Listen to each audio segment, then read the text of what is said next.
Well, I dropped out because I started a project. I started a project. Right. The sad truth is the majority of them will fail. The vast, like 90% of them will fail. Actually, I think I read somewhere that the number one reason startups fail is, so I started programming when I was 8 years old. The one thing that I always agree on is that I want to contribute to humanity in some way.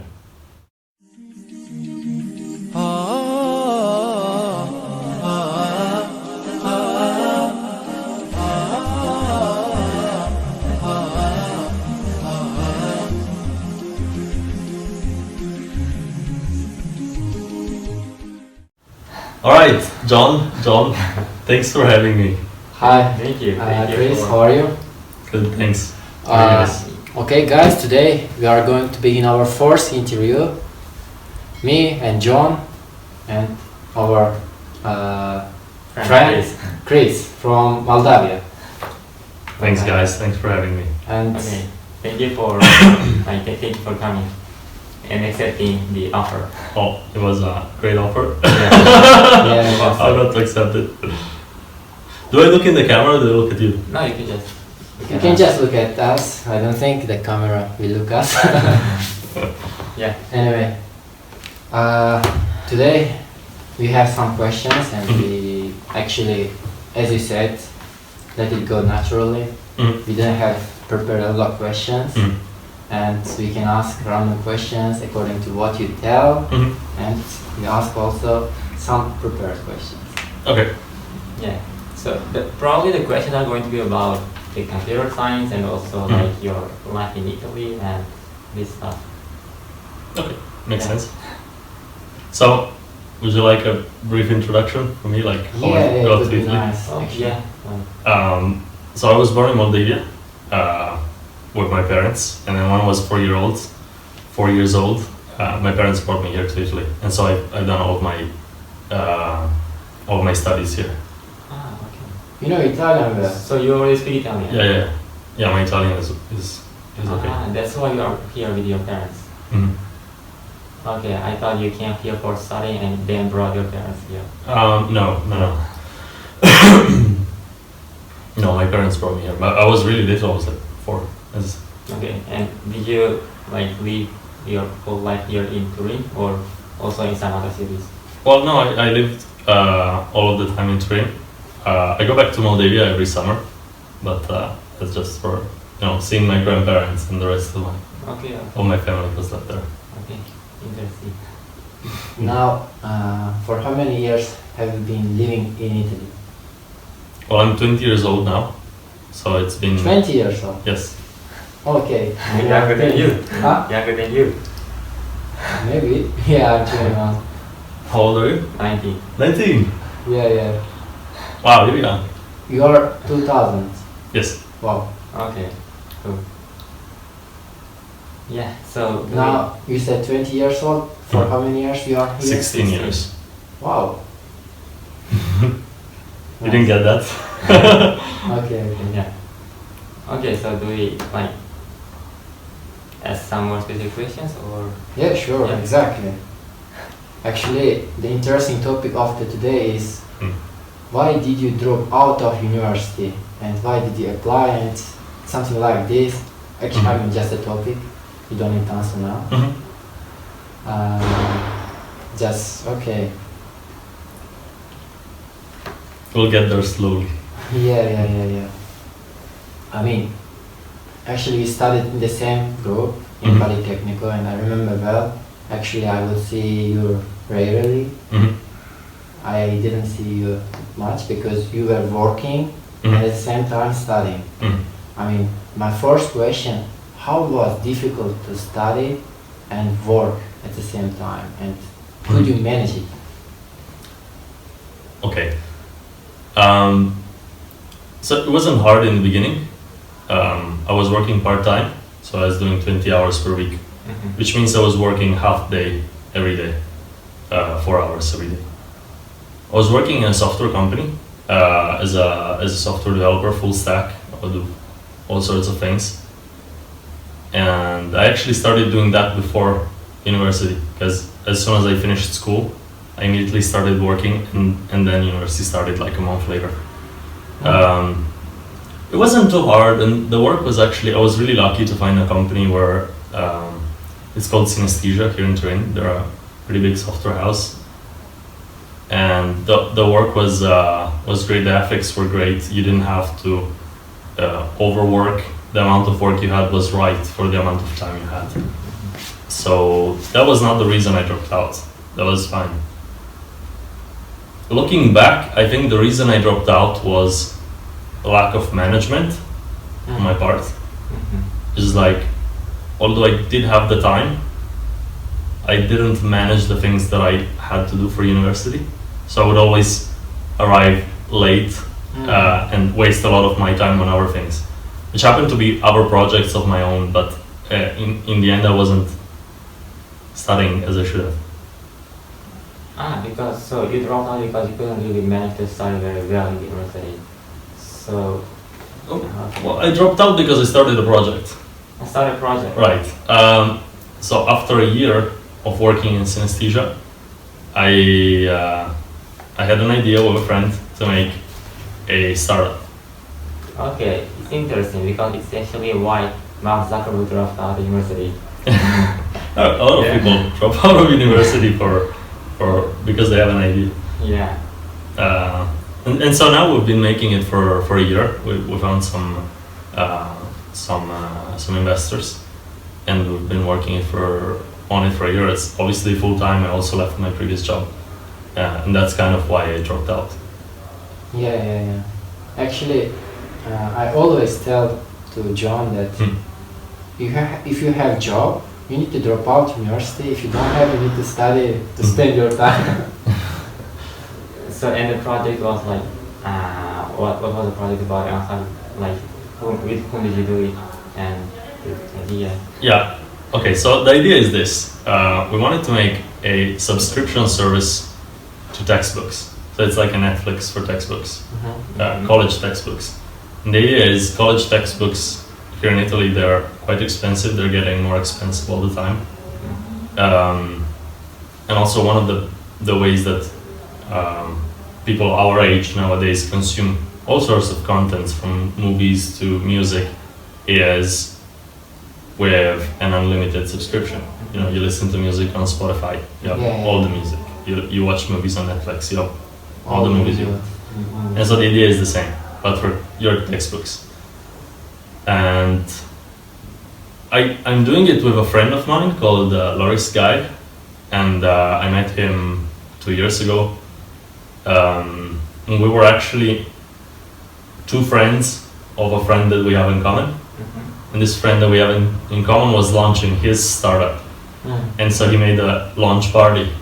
And we were both at that launch party where we met each other, and then a few months later we decided to start this one. Yeah. You also sent to our 2019 group, I think. I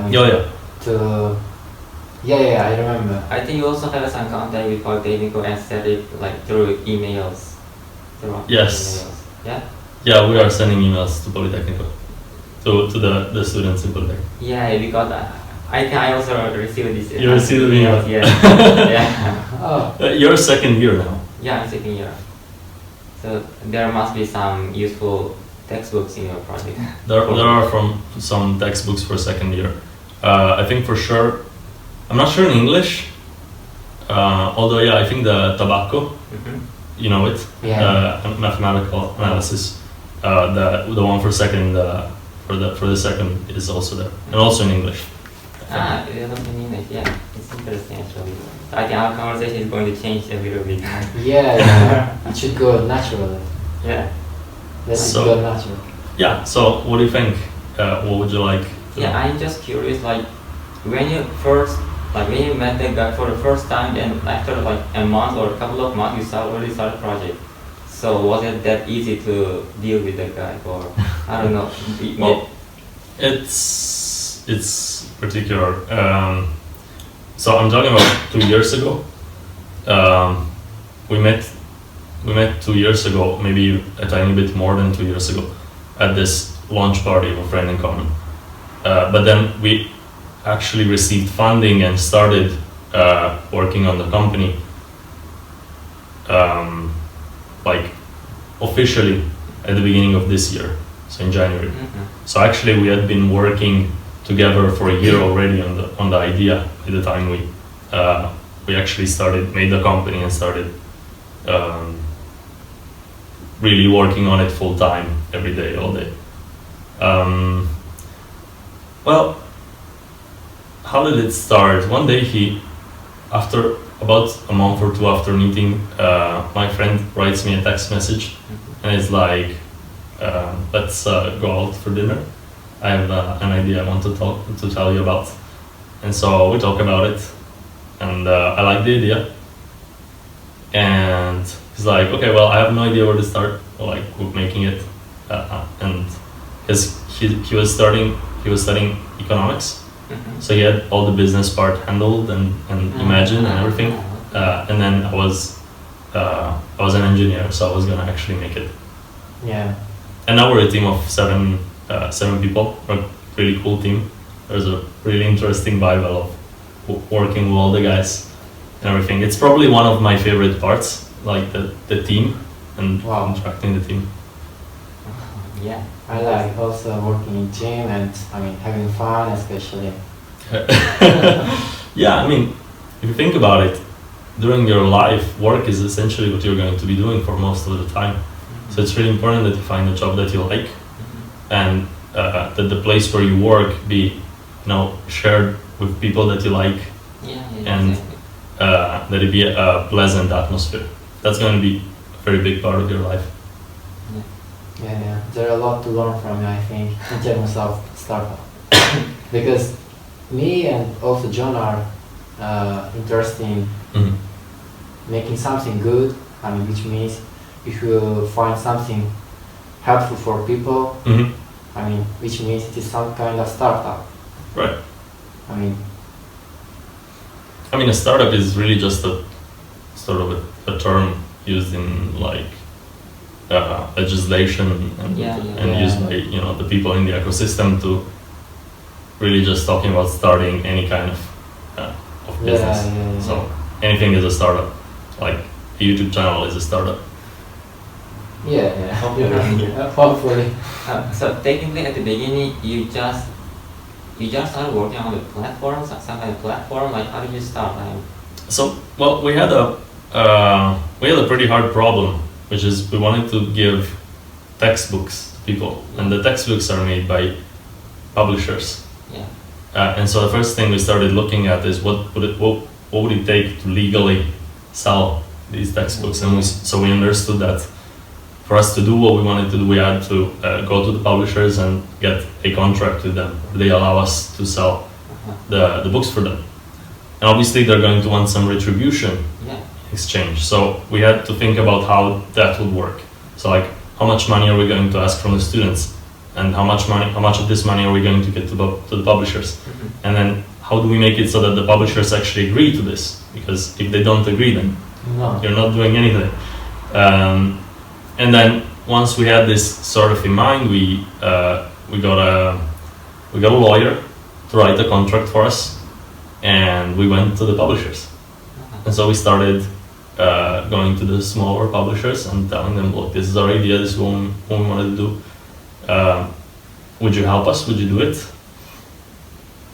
And that was probably the hardest part, because it took us over a year to get the first contract signed. Like, over a year since we started talking to them to the moment they actually signed the contract. But then to date, we have some pretty big publishers like Pearson or Springer, or we have UTET, even Krut, publisher of Politecnico. So we have quite a few publishers, and that was the starting point. And then the other thing is, how do you get funding? Because after a while you realize we're not going to be able to do this without any money. It's going to take some money to advertise it, it's going to take some money to develop it, to maintain it and everything. And so for that we started going to startup competitions. We got into the incubator, Politecnico. and they also give you a bit of guidance there. And then well, eventually we met this venture capital firm that was just starting out here in Turin. It's called Lift Turin, and they agreed to invest in our company, and that's how it started. Now it's working. Now it's going, yeah. Nice. It's public. We launched on the 30th of September, and starting on the 30th of September, we've been live. Now we're working on getting more books and going to more universities, because right now we're focusing on the Polytechnic of Turin. Yeah, actually Facebook also starts like that from Oxford. From Harvard. Harvard, yeah. Oxford in England. Yeah. Yeah, I mean... Yeah, I'm telling you, you're like Mark Zuckerberg. No. Also dropped out of university and started his project on the Harvard itself. But it's just because you have only seen, like, you only know about Mark Zuckerberg because he's the success case, you know? Yeah. But there are a lot of people who do this actually. Like, now that I'm in it, I meet so many more people who are doing the same thing. It's not that rare. There are hundreds of startups in Italy, and the sad truth is the majority of them will fail. The vast, like 90% of them will fail. And what is the reason of it? Yeah.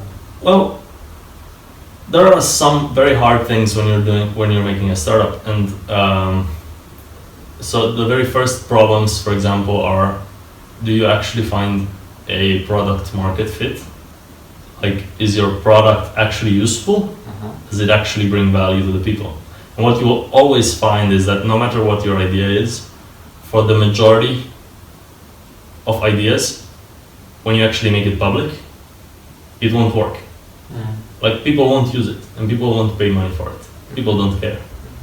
And then, in order to get it to work, what you need to do is you need to go talk to the people, ask them, so what do you think about it? What would you pay for it? No, you wouldn't. Why wouldn't you pay for it? And from that you need to start understanding who your customers are and what they want. And you need to start changing your product and experimenting on your product, see what works and what doesn't. And this is, I think, one of the hardest parts about getting a start in the early stages of a startup. Like, a lot of startups fail here. They never manage to find a variation of their product that actually works and that people are actually willing to pay money for. And then other things are, for example, failure to get funding, although that's usually correlated to some other factor. Like, if you're not promising and you don't seem like a profitable business, then you won't be able to get funding for your next stages. Other problems further in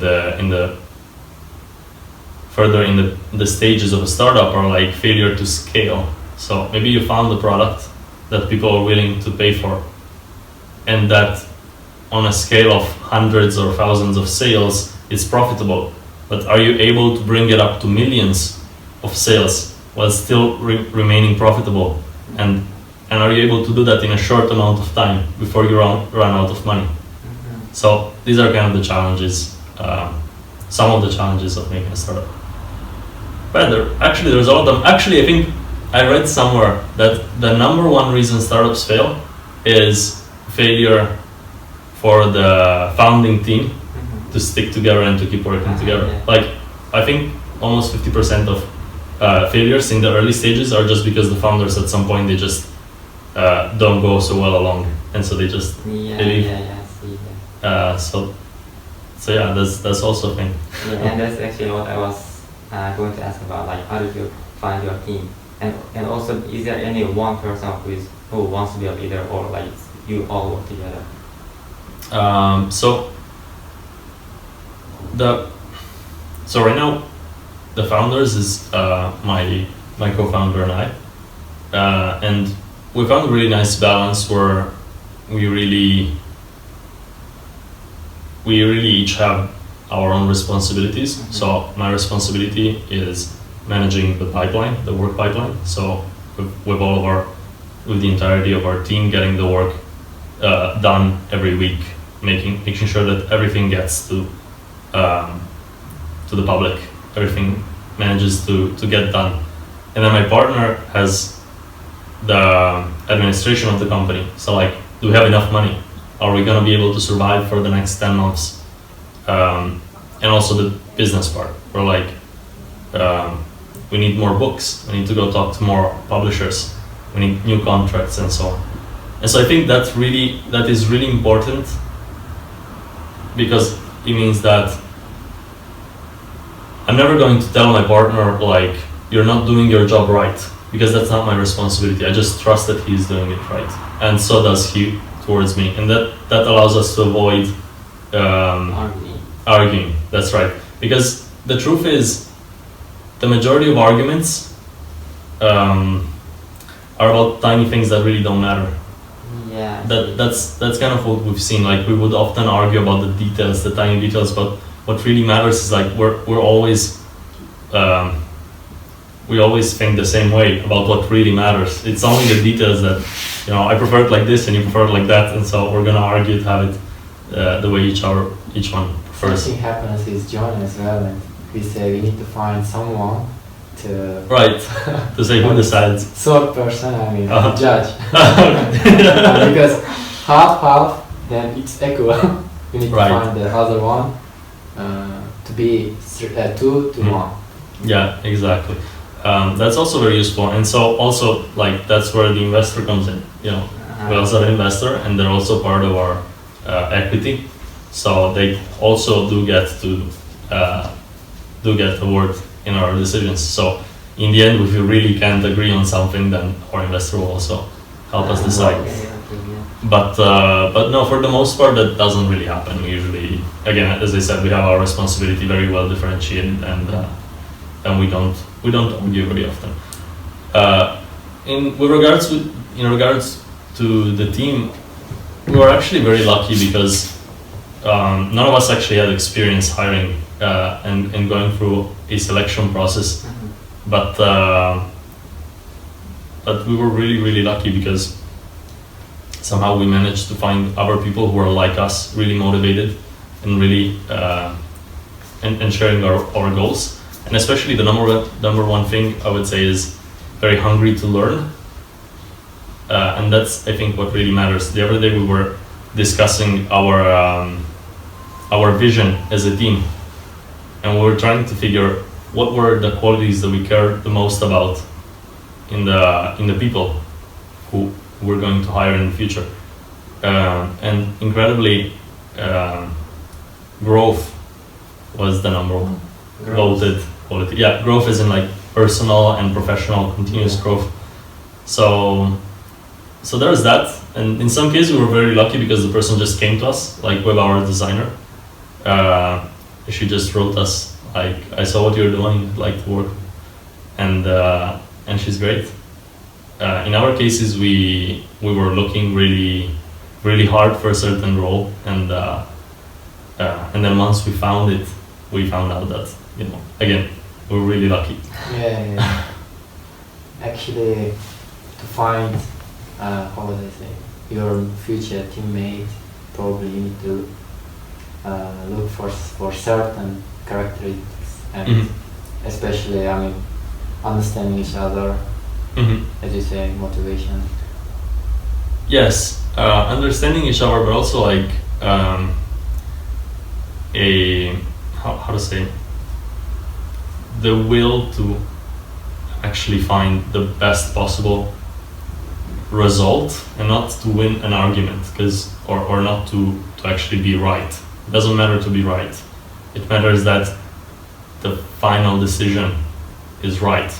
And so also, like, this is very important in the people, that they be able to abstract and not get too not stick too much to what their initial position was. You know, once they realize that, oh yeah, actually that's better, the way the other guy is saying it is better, then just be able to say, okay, you're right, that's the right way to go. That's very important, I think. Yeah, and also I think feeling a responsibility is very important, because there is like some arguments might show up if there is like some member of the team doesn't feel really responsible, like others try to like argue with the person maybe. Yeah, that makes sense. also because it's a very small company, just 7 people, everyone carries a lot of responsibility. Everyone is very important to the outcome of the project, and so it's important they understand it and they understand how valuable they are. It carries quite some responsibility. Yeah, the project is really useful for all the students. Yeah, I mean it's cheap, and also I mean just all the books in one platform, right? As I remember. Yep. Yeah, I think the comfort of it is one of the biggest things that people tell us they like. Like it's just, wherever you want, whenever you want, you take out your phone, you have all your textbooks. You take out your computer, you have all your textbooks. You don't need to carry them with you. You don't need to worry about buying the new textbooks. Because when the professor is telling you, you need to buy this textbook. Well, no, actually, I already have it. And so that's kind of the idea. Also, the other thing is, we're in 2020, and we're still studying like we have been for the past, 2,000, 3,000 years. Still on the paper. Yeah, I'm like that actually. I read from the paper, yeah. That's why I wasn't interested when you send this project to group, and okay, it's kind of project now. I'm interested and I want to use it. Yeah. You're the kind of people who prefer studying on paper. Yeah. Because you're used to it. I was used to it. Like you grew up studying on paper, but it's easy for me to imagine. It's easy for me to imagine people like who are born in 2005, 2010, 2015. I was thinking like they will not be used after probably 5 or 10 years. Your company age will come. Everyone will be studying on digital. Because I had a notebook when I came to Italy. My first notebook. Until that time, I used papers to study, and I'm used to it. Right. Me too. I'm not really get on well with paper, like with digital. Yeah. So because I need to feel the paper and also the book. I don't know why, maybe. Probably. It makes sense. Yeah. It's probably because you're used to it again. Yeah. Because you grew up doing it that way. Yeah, I think it's because where we came from. Probably we are a developing country. Yeah. And also if I read from the book, I might kind of remember on which page of the book the theme was. But if I read from the phone, I cannot remember it. That's right. But then the other thing is, it also depends on how you make it. So right now we're not very clever about how we make studying material on mobile devices or on digital. But the topic became really interesting. We're really sorry. Actually, we are not asking the questions. But I'm glad that it's interesting. We actually didn't start our conversation yet. Okay. Yeah, because now the topic is really interesting and useful for us as well.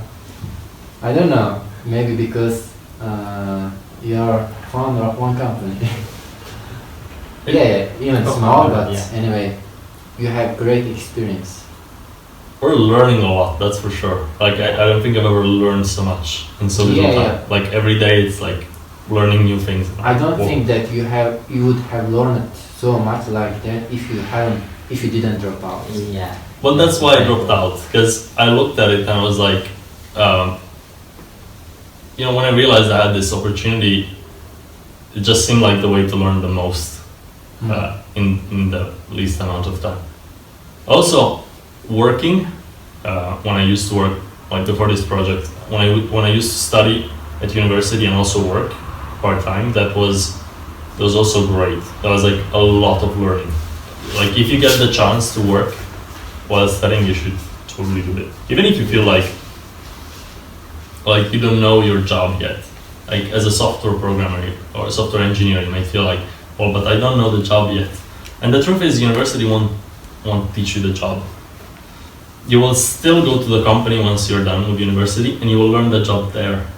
University will only give you a lot of information around it, which is really good for you long term, and it also give you the chance to network with people like that all around you, and like that's I think what the really valuable thing about university is.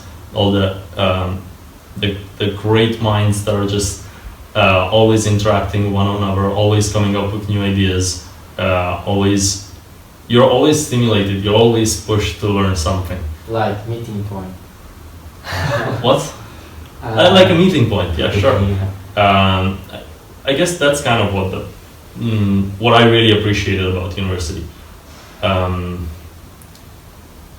For the job, I think every company doesn't expect you to know the job when you go there. At least if they're looking for junior people, they don't expect you to know the job, whether you have gone to university or not.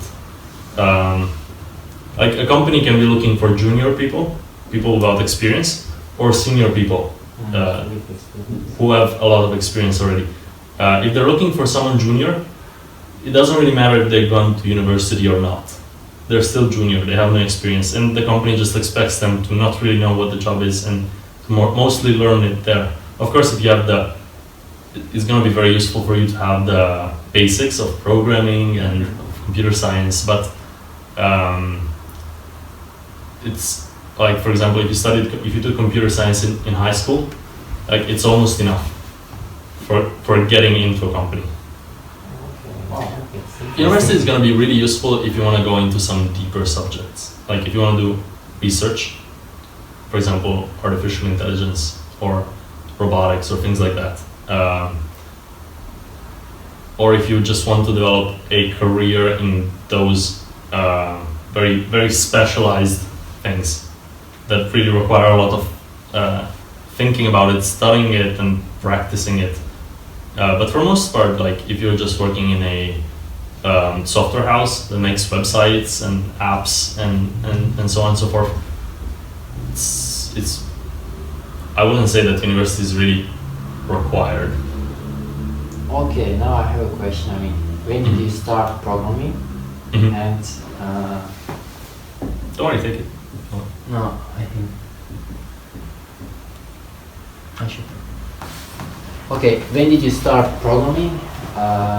And after starting, how many years did it take to join the company? I mean, you said that after graduation of school, you just got a job from the company.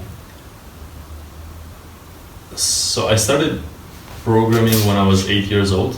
8 years old? Yeah, but I was like very lucky.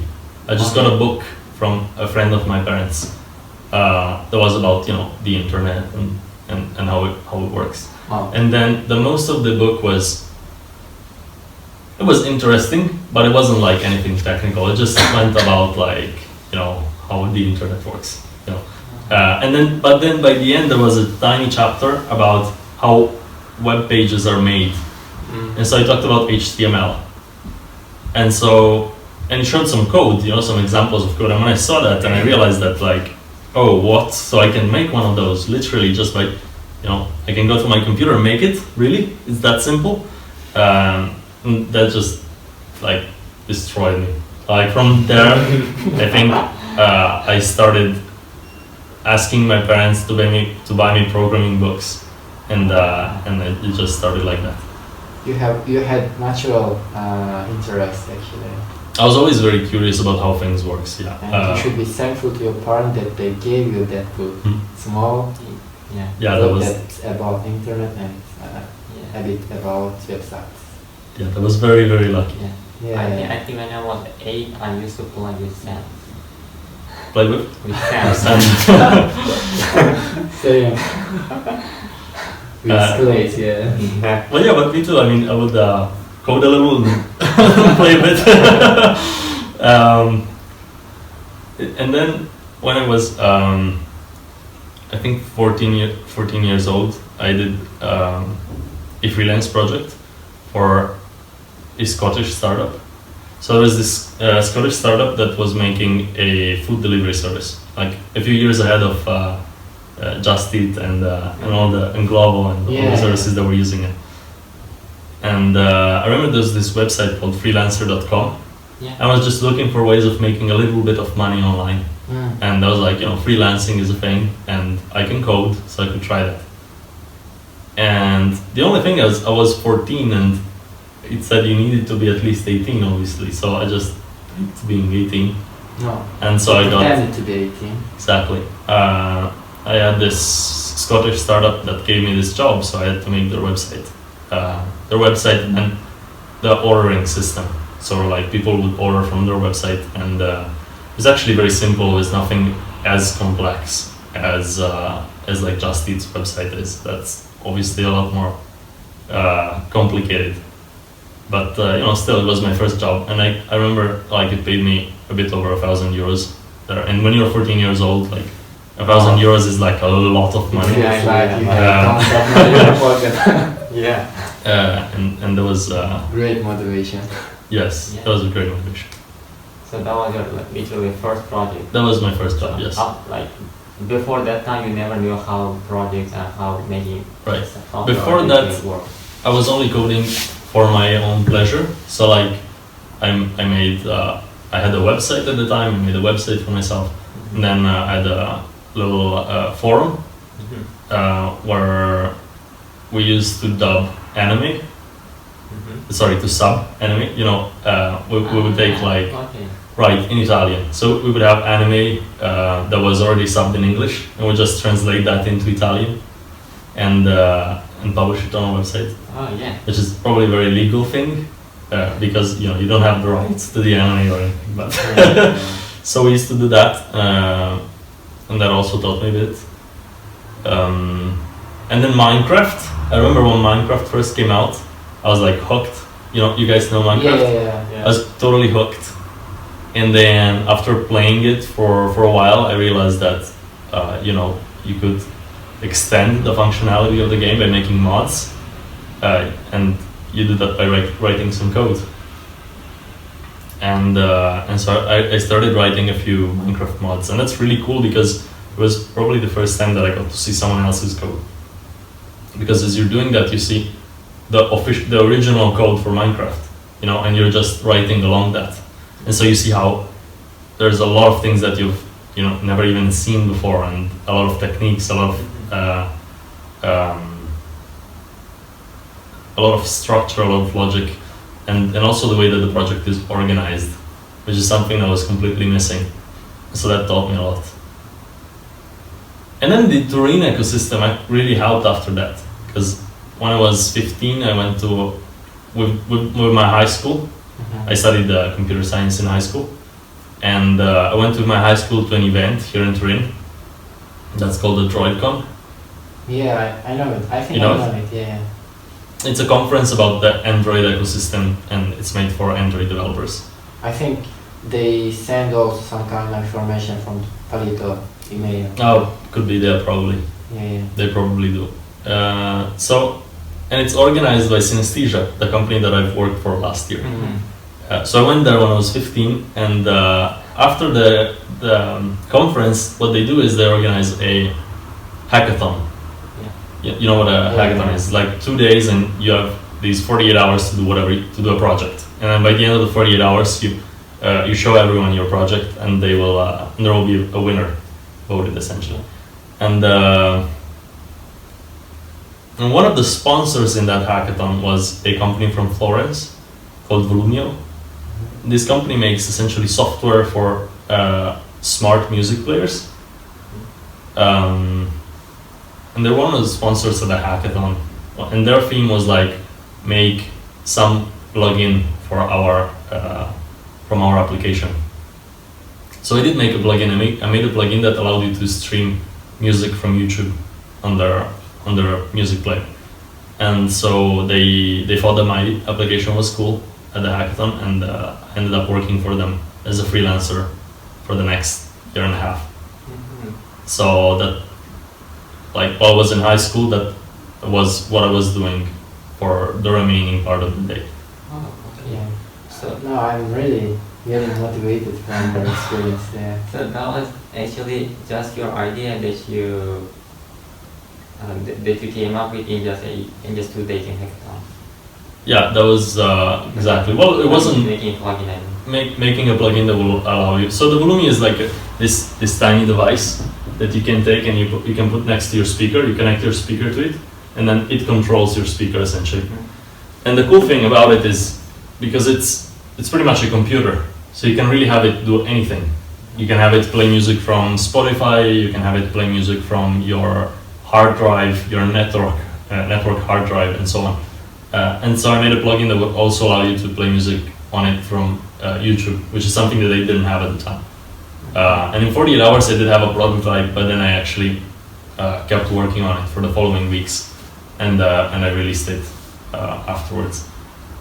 And then I kept working for Volumia for a while, which was really cool because it gave me because when you're working for yourself, you're always you're still learning, but you're not trying new things, you know, because you have your ideas, you're doing your ideas, but they're always, you're still doing the same things that you already know over and over again. But when someone else gives you something to do, it's challenging, you know, you have to do things that you haven't thought about before. And so that also taught me a lot. And the fact that the Turin ecosystem is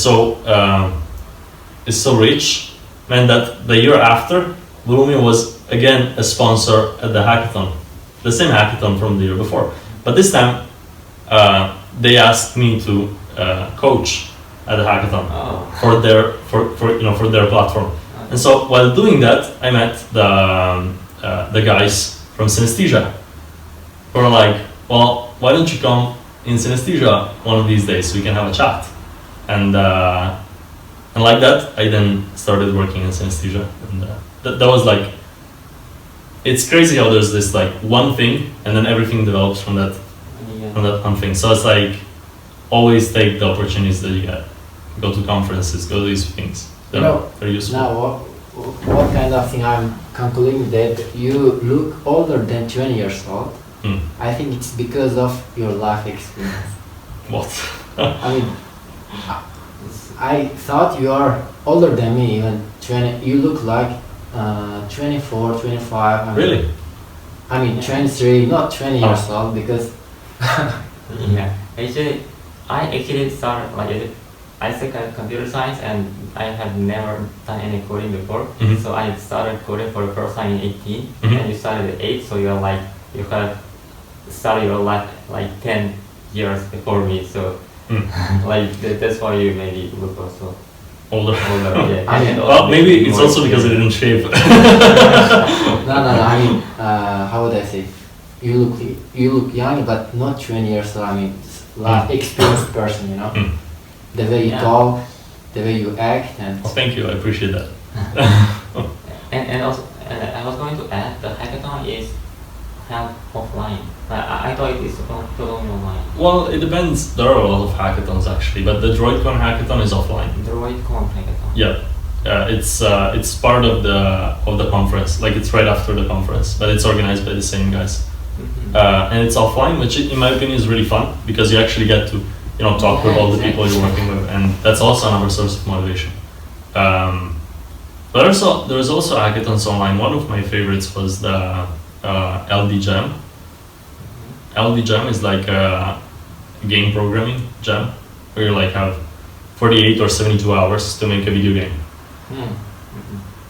And I did that a couple of times. It was really fun. Well, obviously you need to enjoy staying up all night and being really drowsy. A good experience in game creating.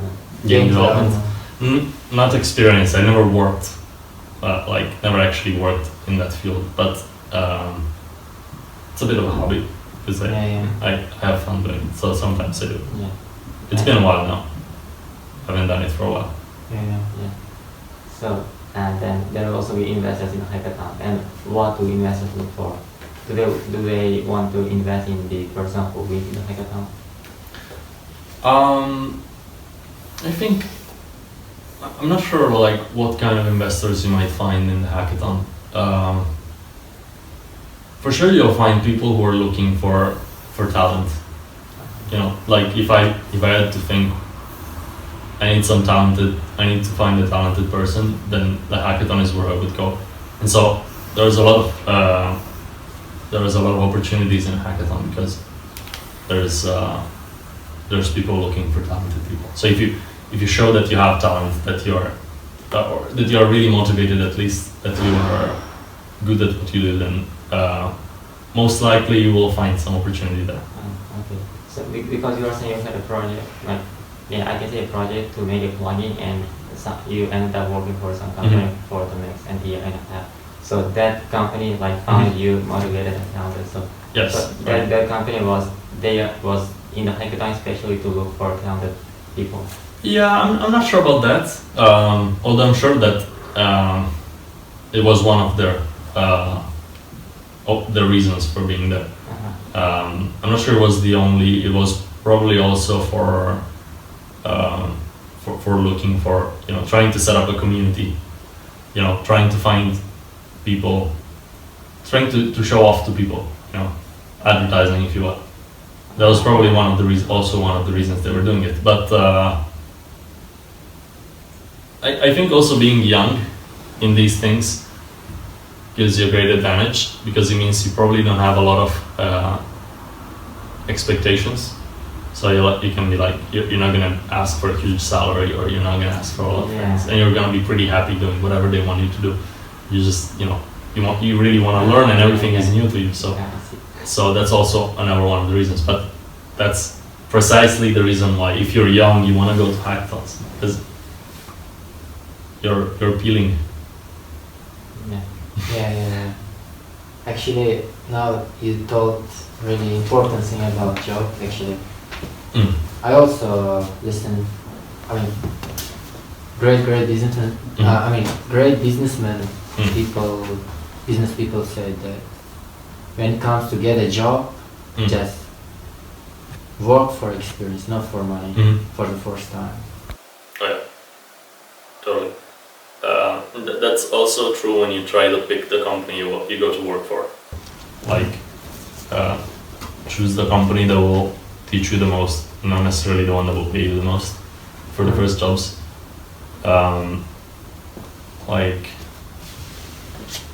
I think for me, it was really the thing that was really important was trying to get not a huge corporate company, because chances are your job is going to be very specialized and very repetitive. Like if you go to work in a big company, 500, 1,000 employees, you have a very small, well-defined job. There is no space to move. That's what you do. And so I was really lucky, both in Volumio and Synesthesia were both relatively small companies. Volumio is a team of 10, and Synesthesia is a team of now there are 70 or so, maybe more. But when I joined them, it was 50 people, and that was among marketing and business and tech and developers. And so I really did have the chance to do a lot of different things. I worked on developing mobile apps, developing websites, developing backends. I even did a project on artificial intelligence, and I did a project on electronics. So that's what really gives you a chance to learn a lot of things, in my opinion, a smaller company. You mean the person who works for a small company may have a chance to work on different fields, That's right. Exactly. Of course, if that's what you do. Because when you look at when you think about your career, you need to realize that the moment your salary will start to increase, a lot, is the moment when you specialize. So your salary is gonna be like this, and then once you decide that this is what you're gonna do for your whole life, it's kind of whoa, because you become one of the you decide, my specialty is making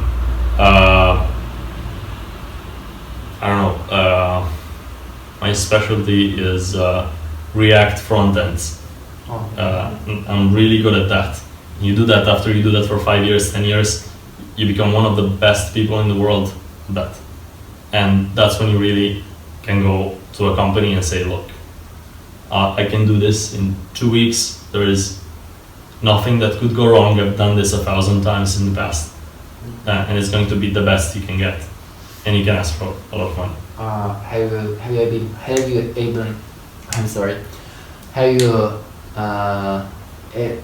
Have you been able to find your specialty? No, not yet. Because right, what I was gonna say is when you pick a small company, you're not specializing yet. You're going like generalist. You just wanna see everything that there is, and then at some point you might decide to specialize so as to become really good at what you do. But what I have done is I haven't decided what to do. In fact, after working in synesthesia, which was already a pretty generalist job, I decided to make a startup, which is an even more generalist job, because in a startup you just do everything and you find yourself reading contracts and negotiating and doing business and economics and writing business models and financial plans, although initially you are a programmer. So it's way less specialized in a way than before. Yeah, but really interesting. It is, I love it. Company, yeah. I love it because you get the chance to see so many things. I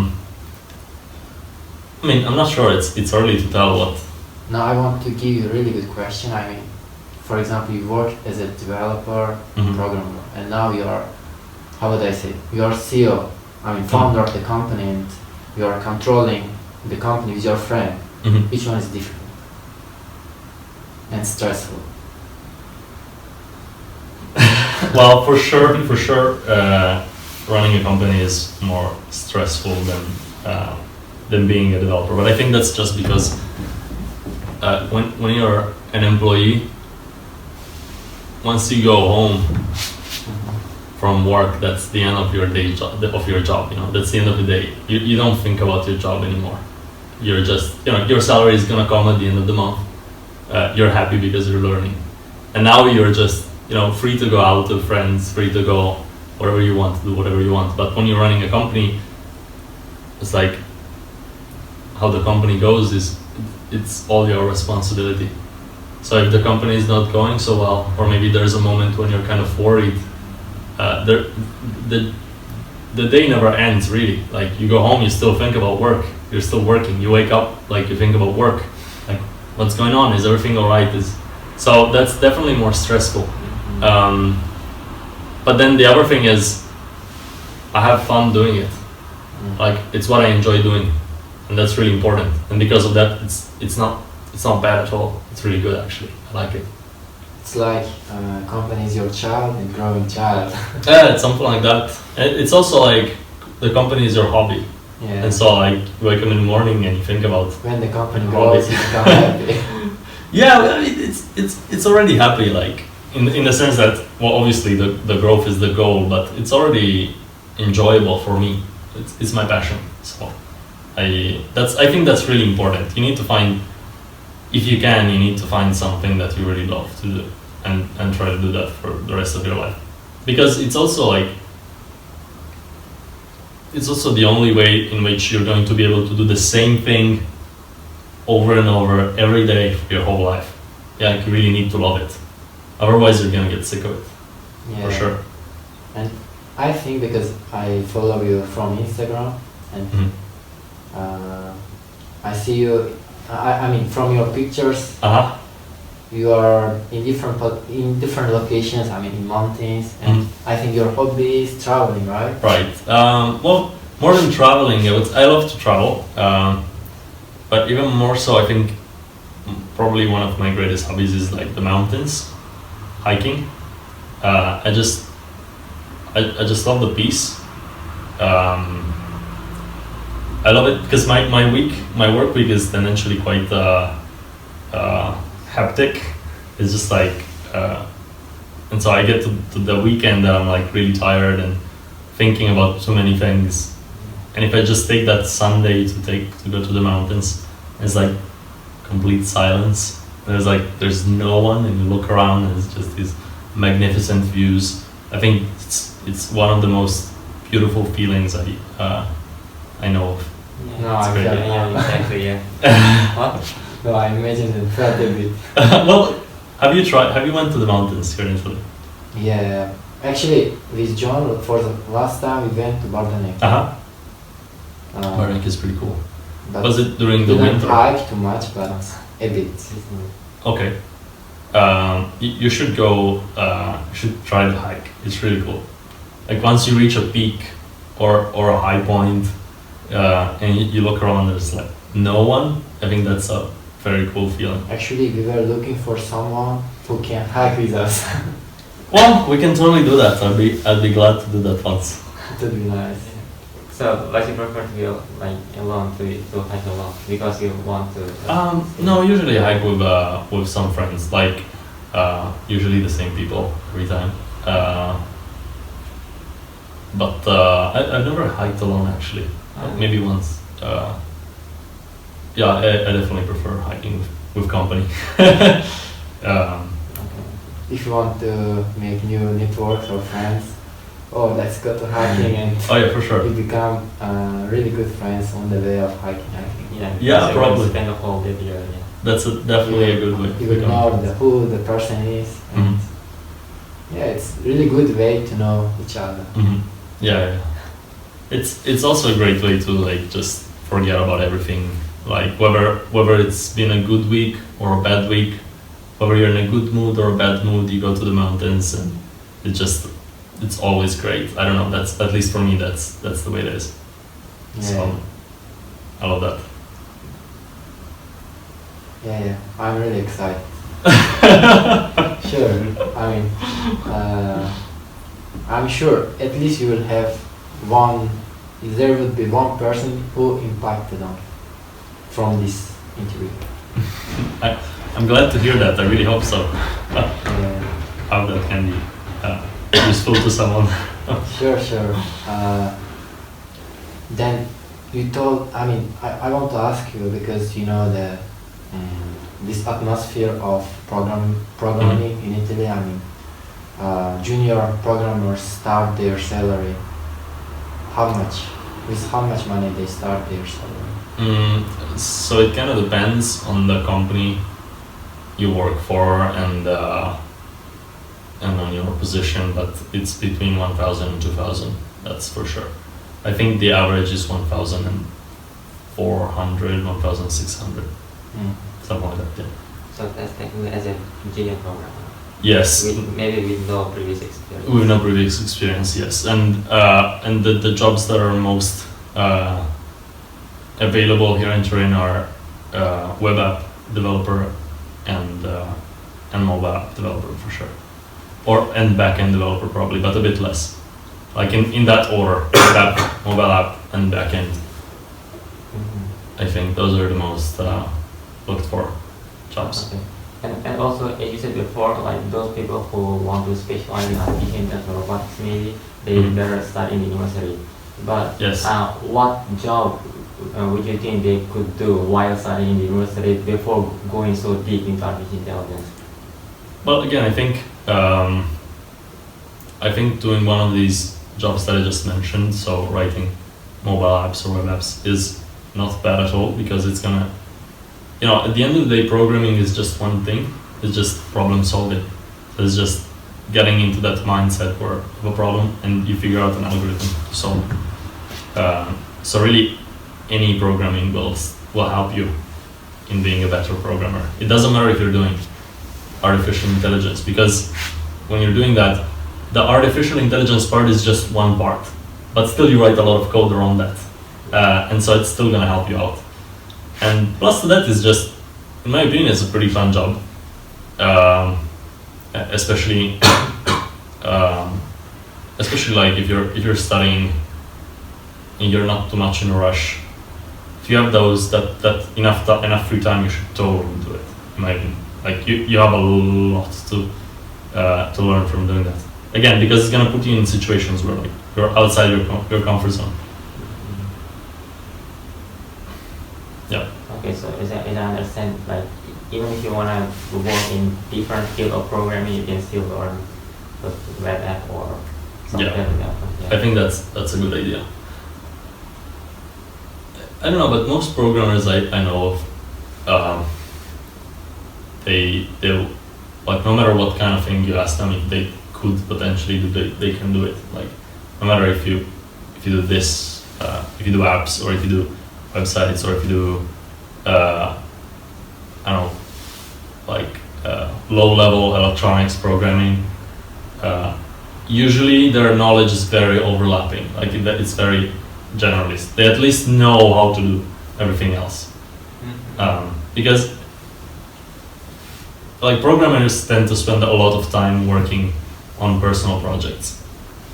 Usually when you're a programmer, especially if you're passionate, you're going to be working your day 8 hours, and then you're going to be working 4 or 6 hours of your day on your own personal projects because it's just so fun. Yeah. And so you get the chance to try a lot of things. So I think it's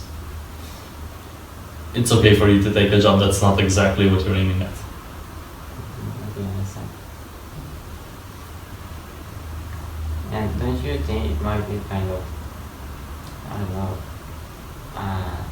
not very healthy for yourself to sit in front of the screen for the whole day? For sure. Yeah. I mean, I think right now I'm working like 16 hours a day. 16 hours a day? Something like that. I'm in front of a screen for 16 hours a day. 16? 16, something like that, maybe 15. Maybe you can more than 24 hours a day. Actually, I have read that Elon Musk said that work something like for 100 hours a week, and you will achieve something like your goal in 4 months rather than 1 year. Yeah. If we calculate 16 or 15 hours a week, a day, in the week, we will have something like 5 working days. Yeah, it's like 100, yeah. That's why I'm saying you should really be passionate about your job, because that's what happens when you are.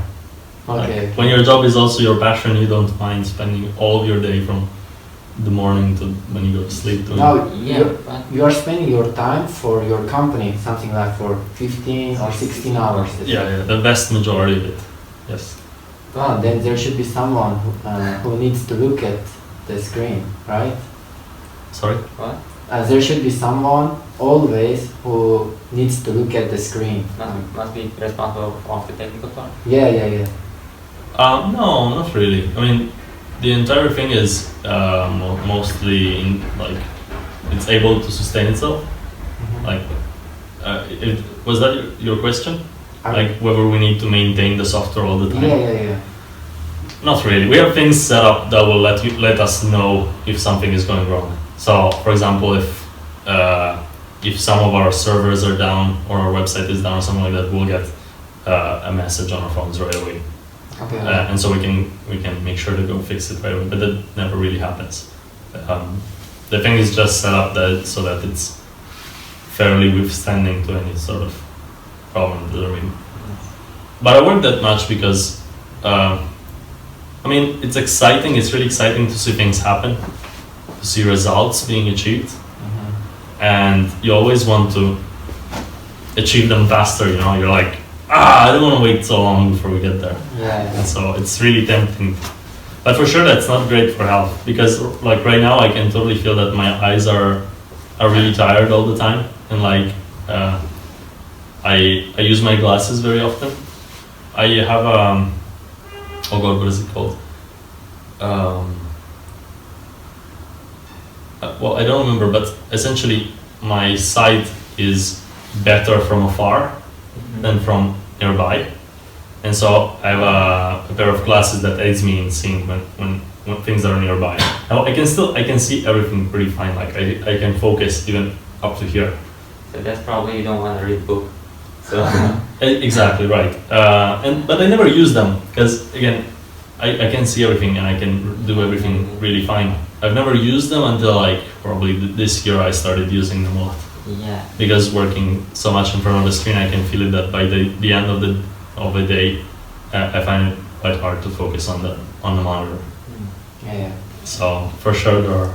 Yeah, and also like if you're over passionate about what you're doing, and as you said, you spend like almost a whole day for your job, And don't you think it's going to affect your personal life, maybe your connection with your relatives or your close people? Social life. Yeah, Your social for life sure. also, It has terrible effects on your social life. Like, I don't have a social life almost, but I have some friends that are like always there, and with whom I Work. no, with whom I don't work, but who I'm really counting on.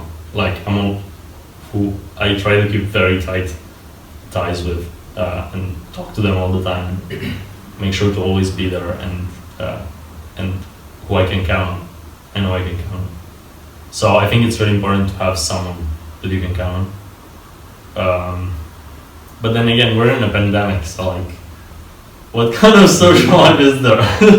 So I don't mind it too much. It's true actually that, for example, this summer I definitely had weeks in which I worked 8 hours a day, probably, for sure. And then there have been like almost 2 weeks in which I completely took off. So like I just took holiday. But for the most part, I don't mind, especially with the pandemic.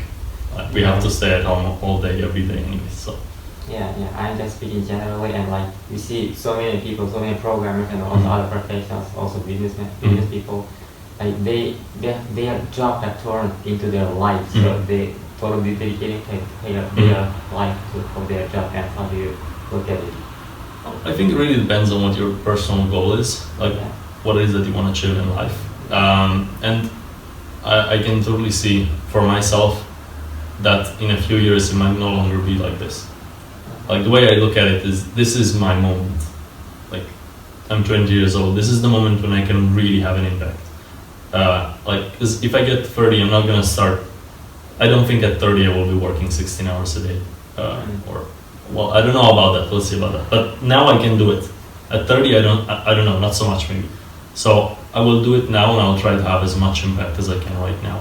And then I will try to enjoy life and have a social life and maybe have a family and whatnot later on. Like ants works in summer for their winter. Something like that. But the difference is, well, I'm not sure, maybe ants are really passionate about their job and really enjoy it. But there's also that. I think it's really important to, it's really easy when you're working so much to just forget, just not think about it. You're just so focused that time flies, and 1 year is gone, and you're like, and you just haven't even stopped to think about it. I think it's really important to take some time. For example, I try to take the weekend off completely. I never can. I always end up working a little bit even during the weekend, but for the most part I don't work during the weekend. And one thing I try to do every weekend is just take a couple hours to just try to think and realize where I am, like what's happened this week, what's happening next week, is everything all right? Is everything according to plan? Am I forgetting about something? Is my social life becoming too stale? Should I take that a bit more to hand? Yeah. And I think that's also social life. Yeah, of course, right. That's social life. That's. I mean, that was very exciting for me about this. Is it your first interview? I think so, yeah, for sure. For us as well. I was like, yeah, I'm pretty sure it was the first time. I hope it will be a lot. Sorry? I hope it will be a lot in the future. Oh yeah, I'm sure about that. Wait, did you mean a lot of interviews in the future? Or not did you... with us, with others, I mean. I don't know, I'm not sure about that. But I'm sure when your company grows, it should be. Maybe, could be. Yeah, they are not going to. They are going to let you rest even in the weekend. Man, I hope that doesn't happen. Although, I mean, it's okay. I like work. Okay. Next question. Okay. Is like, do you read books a lot? I read books a lot. Yeah, do you read books? I do read, not nearly as much as I'd like to. I do read sometimes. Usually, I read when I have some problems.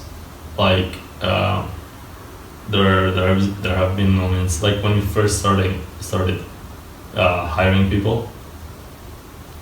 I realized that I didn't know a lot about managing people, and so I read a few books on the topic, and they really helped a lot. Or when I realized that our web app was kind of starting to fall apart, and the project was getting really messy and everything, I read a book about organizing that, or organizing front-end project organization. So usually it's kind of sporadic like that. When I need something, I get really into the topic and I read a couple books on it. What about novels? Sorry? What about novels? Not really. I don't love them. I've read novels when I was younger, when I was like small. Because most of the people read books because they want to learn more about how the world works. Mm-hmm. I mean, that's why. Is there such kind of book that changed your life?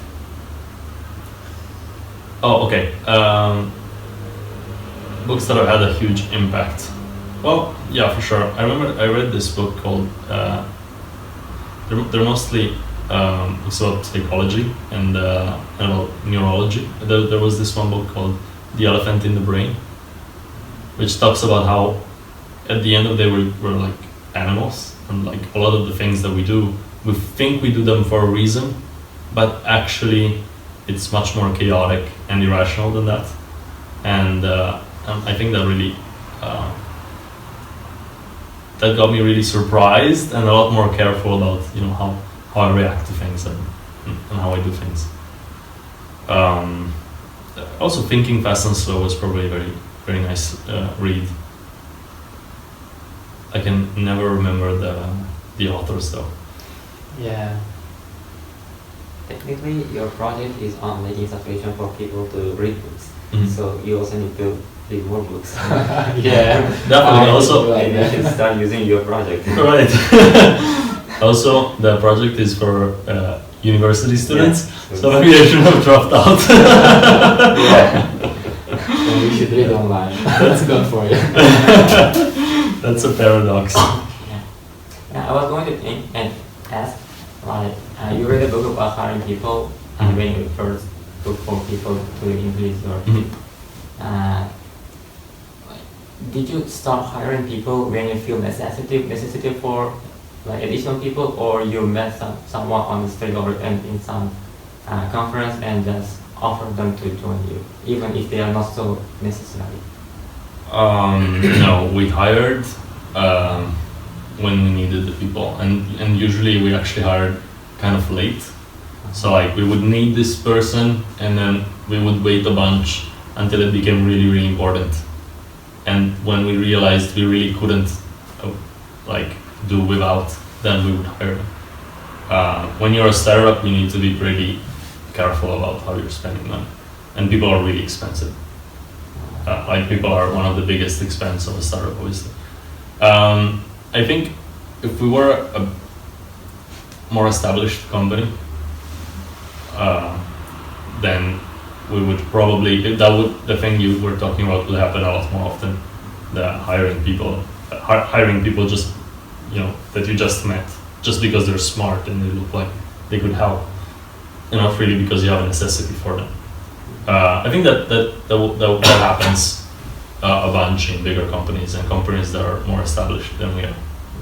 And how about in the initial stage when you are not so established and so not officially a company, and so you are just starting up with your friend, and if you meet some other person who is interested, would you ask them to join you, or even there is no role or there's not necessary role for them? Absolutely. I think it really depends on the person. Is that an entrepreneurial person? Because at that point, if you're gonna ask someone to join, then they're gonna join as a founder, most likely. And you wanna make sure that they are going to give it.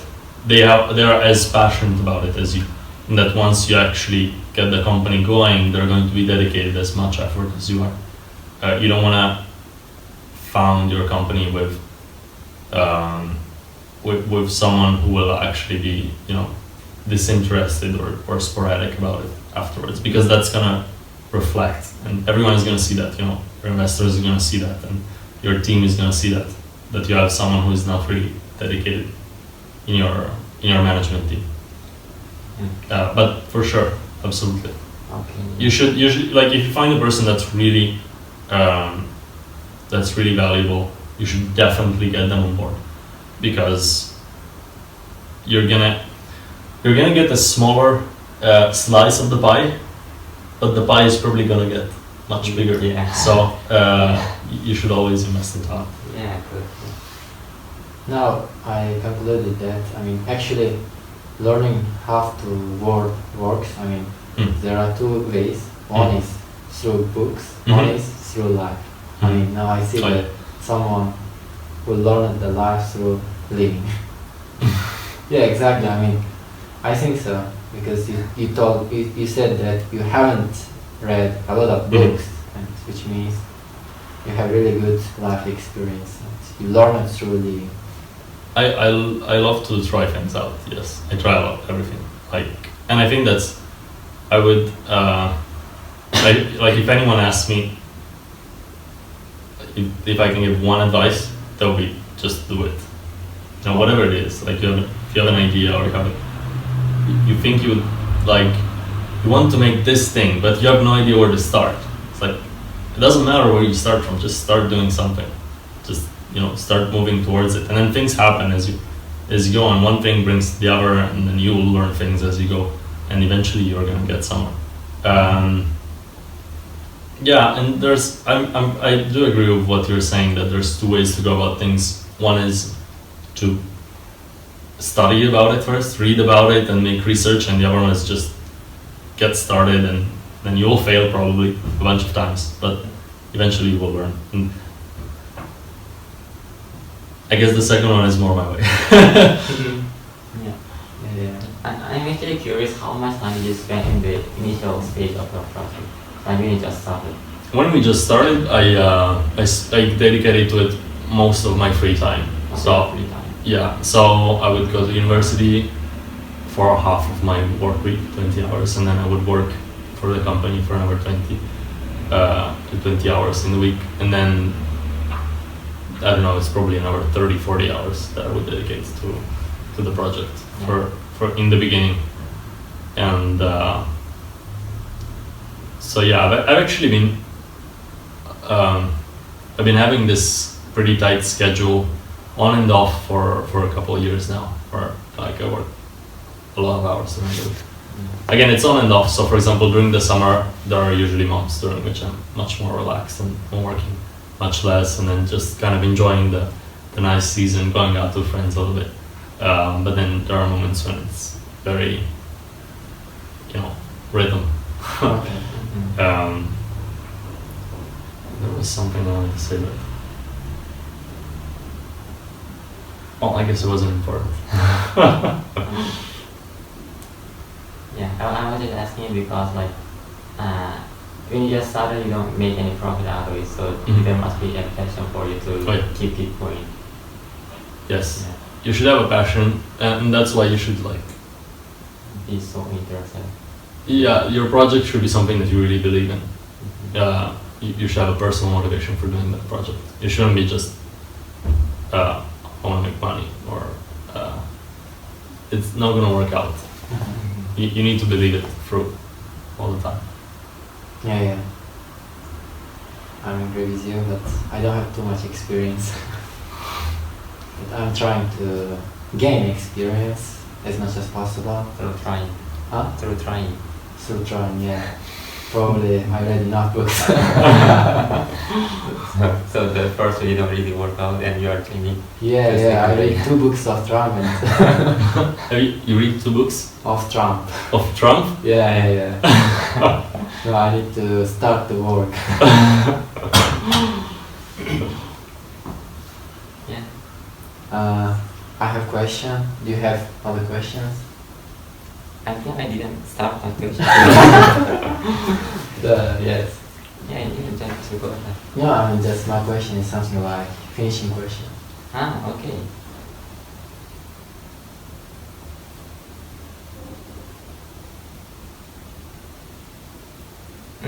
Okay, one thing I want to ask. like when I search on the internet, like to be an AI programmer or like to specialize in robotics and all this stuff, like the math is or physics are very important, or those subjects you study in university are very important. But I cannot really connect like programming and also the subjects of the university. How are they so connected? I don't understand this part. You're talking about the subjects that you are studying right now at Politecnico, for example? Yeah, yeah. You're like... And also especially the math or physics. Okay, so okay, I get it.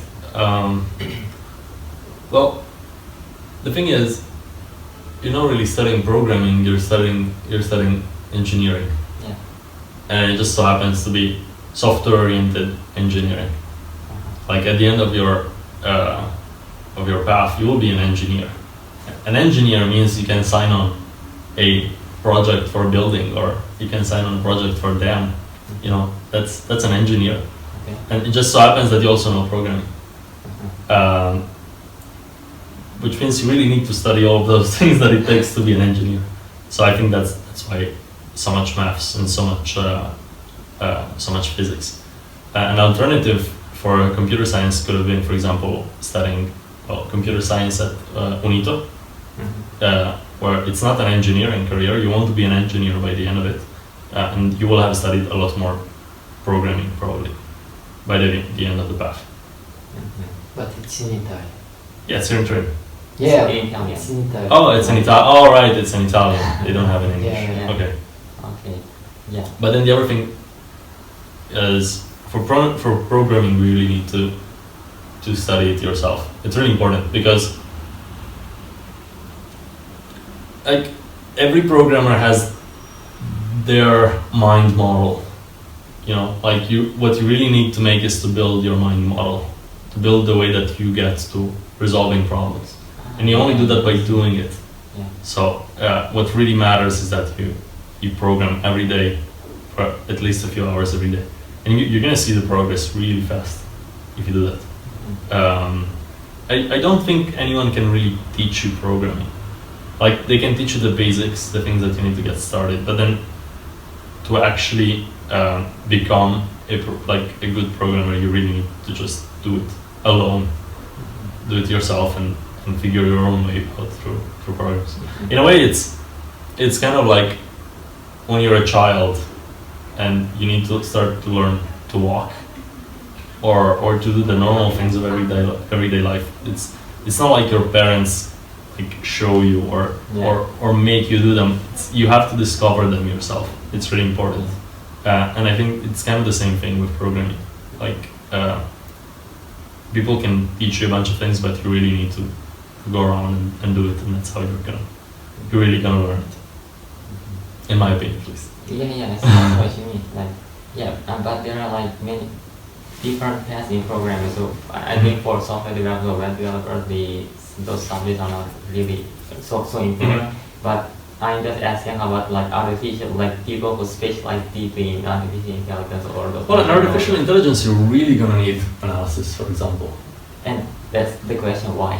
Why? Yeah. Well, I don't know a lot about artificial intelligence, but like I know the basics of how a neural network works, and there's a bunch of things like, so you're gonna have neurons, right? You're gonna have a lot of neurons in a neural network, and then you're gonna have them connected with one another, and you're gonna have some signals passing through them. Now, a signal is nothing other than a number which goes in, and then another number that goes out, for example.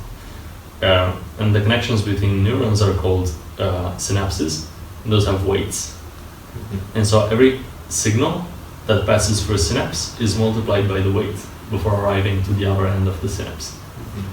And the way you change the output of a neural network is by changing all of these weights, all of the synapses. Okay. So the way that the neural network learns is actually nothing more than some mathematical function. And there are a bunch of different types. For example, one of the ways you can have one of the methods to make a neural network learn is called gradient descent. And the way it works is you have all of the parameters of your neural network that will change its behavior. You imagine them as dimensions, spatial dimensions. And so you imagine you have a space with n dimensions, and then you imagine that this space, like the final dimension in this space is the performance of the neural network. And so you imagine this space, which is like, if you imagine it in just 3 dimensions, you can think of it as like a large terrain with valleys and hills and mountains. And then you can imagine like the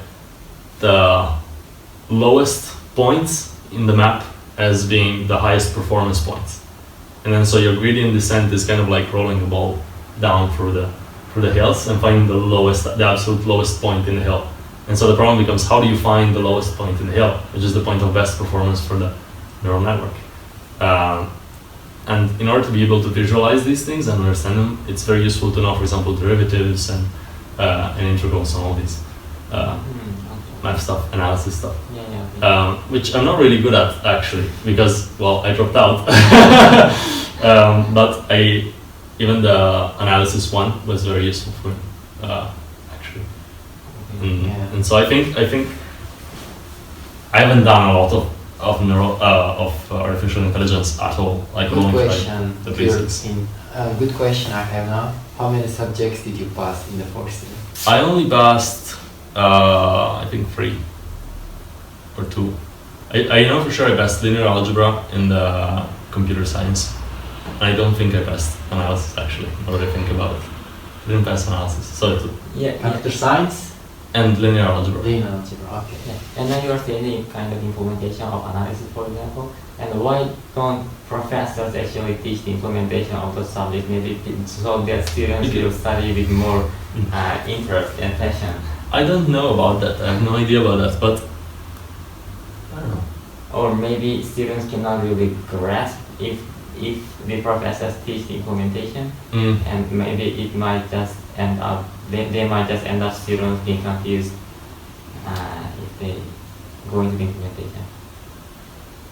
I really don't know. I used to have a teacher in high school that would, when explaining to us derivatives, they would actually make real world examples, like with comparisons with physics.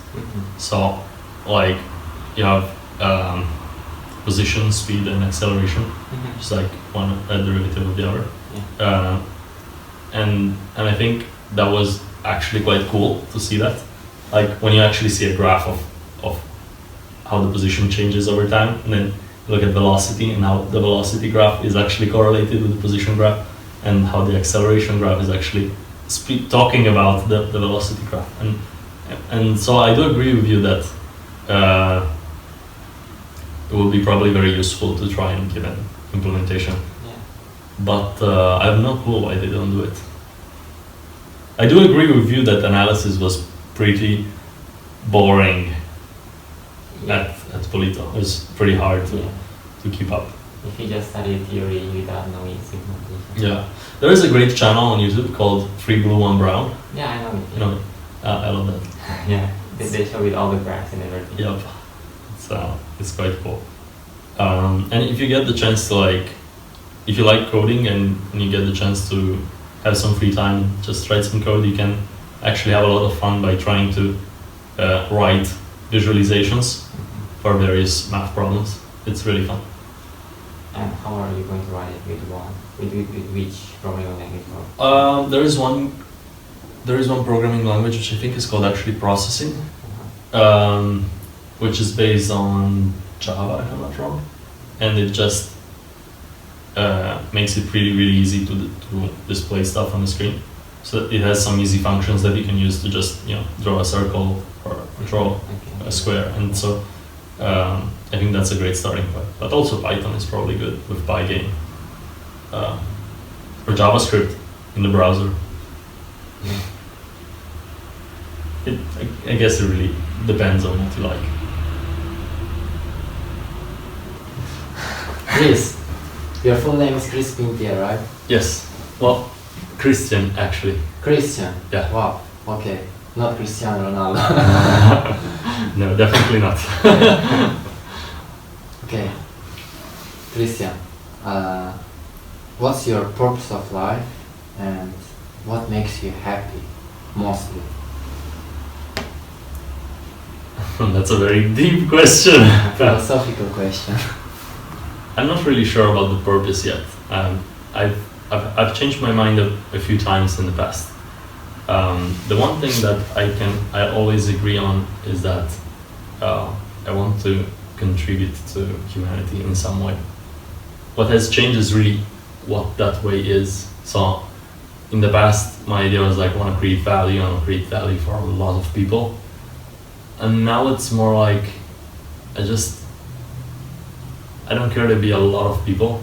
Maybe it can even be a tiny bit of people, but I want to have had a positive impact on it. Might change again in the future, but I can see that there's always this pattern where our life is very finite, and on the scale of the universe it's very insignificant.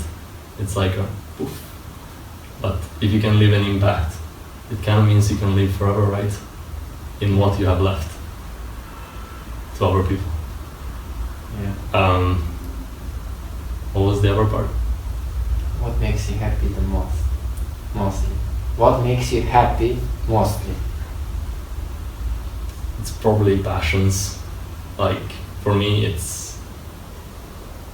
Well, if I think about it, it's more like curiosity, finding things out, discovering things. And if I think about it, all of my passions are very much driven by this desire to learn. Because like, when you're making a company, you're learning a lot, you're finding out a lot of things. When you're programming, you're constantly learning. Like, you never finish up learning when you're programming. Like, computer is such a huge, complex machine that you're always gonna have more stuff to learn. Yeah. So I think that's really what drives it for me. Curiosity, finding out. Also, the mountains are out of curiosity, because it's like discovering the planet, right? Yeah. Exactly. You're just walking the surface of this rocky planet in space. So you're just going up and down and just figuring out like why there is a peak here and why there is a hole over here. It's really quite, I think, about curiosity. Following your passion, curiosity makes you happy. Mm-hmm. Wow. So, and I think actually there must be some hobbies, this kind of like programmers, like just to get distracted from programming for a while, because it's really going to make you crazy. Today what I discovered. I discovered crisping here. I discovered you a lot. Thank you, man. Thank you. Thanks for having me. This was really fun. Yeah. Maybe next time I can take your interviews on my channel. Wow. Yeah, sure.